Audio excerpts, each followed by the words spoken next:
That's a good question. We are probably the least known and probably one of the largest of the organizations. Both organizations to my right are very large. Faith Community Alliance is not essentially strictly a clerical or a denominational program. We have about 45 members. We meet every month at the Urban League. We have 45 members out of a list of 300 who show up. These include not only priests from the Catholic Church, and Methodists, and Baptists, and occasionally some people from the Muslim community, both Black Muslims as well as the traditional. But the Sierra Club, the Cancer Society, the AFL-CIO, sometimes the superintendent of schools for CPS, representative of the Woods Public Schools comes to our meeting. Children's Hospital has a strong representation in our conference. We deal and have dealt with issues of HIV. We have dealt with issues of violence. We have dealt with issues of education, public education in particular, and have been working with the Episcopal Diocese on a project for the last year. And with several other organizations, some of them have representatives here at this meeting. We are an old tradition. If you go back through American history, we are the town forum. Our agenda is based on two structures. First structure is presentation. And the presentation are those people who come, who have either something to offer us or offer the community at large that we will give to get the word out. The other is those people who are asking us for assistance. We've had in the last month the Hamilton County Health Department coming in to help us deal with the syphilis issue. We've had Madisonville coming in talking about making sure that the Red Bank becomes a parkway instead of a highway, which we're going to help them with.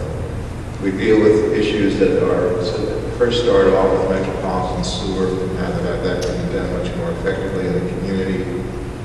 We deal with issues that are, we help do the Black, which was once the Black Church Week of Prayer for the Healing of AIDS, National Week of Prayer for the Healing of AIDS, and very much active in that. Some years ago, we were asked by the NAACP to sit down and talk about the banks and help negotiate how that could be a balanced community as opposed to the types of businesses that are going in and the ownership, minority ownership, coming in on that. We operate in a way that is, in our advocacies, we're interested in crime violence. We don't control the committees. The committees are generally organizations that exist already, and they come to us with actual support. When the whole issue of the taking away the social service funds came up some years ago, we were there every year talking to the councilmen behind the scenes, and that's how we operate. Sometimes and very often we work behind the scenes. We've negotiated with the health department and certain other organizations and certain issues that came towards the community. We are not trying to assume control of anything so much as to expand the relationship of the organizations. This is my president. I'm glad he's here. Maybe I'll take the microphone. Russo, by the way, my name is Charles Wallner. I didn't introduce myself. I'm sorry.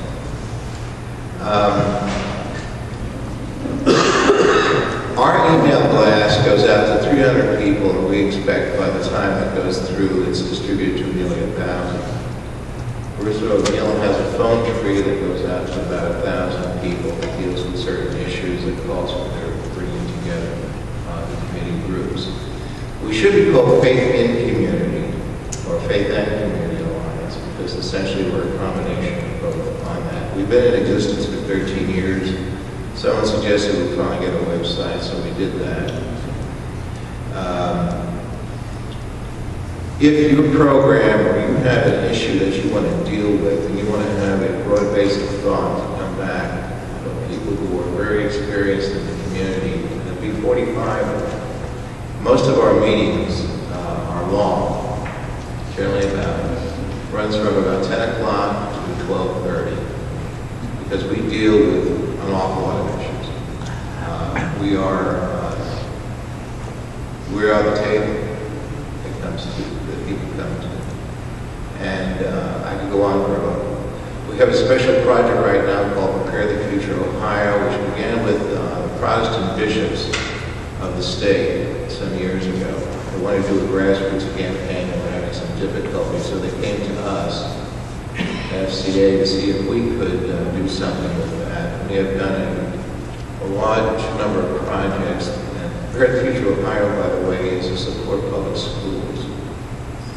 It's to make sure that there's equity in the funding of public schools, to make sure that curriculums meet guides, and that there's transparency in the rules and decisions that affect public schools.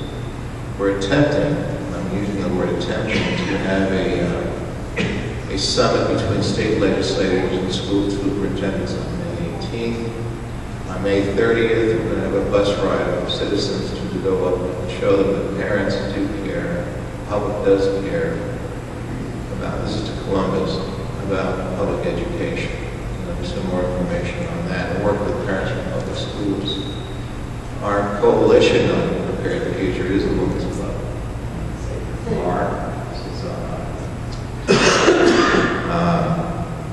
The League of Women Voters, Lakota Schools has actually been sending a representative down. Brandon Wallner, years of Witwood has been an advisor. E. Bolton from Cincinnati Public Schools has been an advisor on that. Affirmative Air has been a part of it. The Episcopal Diocese has been a part of it. We have had one large forum in October, and it came to a consensus that some of the problems is that the issues are so confusing to people about education. It's not whether they're supporting it or not, it's that they're not quite sure what to grapple with in terms of education. And in our own experience, almost at every one of our meetings, we're coming up with a new issue, a new situation. For instance, there was almost a bill passed in the House. It's got stopped, where voucher programs would go up to $95,000 a year, a family income of $95,000 a year, which would have bankrupted public school systems.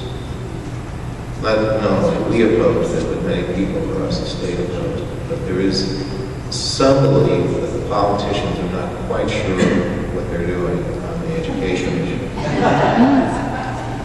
There's some belief that the superintendents are not quite sure how to handle it. And in that process, there's a confusion about discussing that issue with the board. And the board itself is trying to transmit that information to the public, and then they have nothing but confusion that comes from that. So we're going to try to clear that up as much as we can. We received one grant from the Greater Cincinnati Foundation, which we've been very proud of.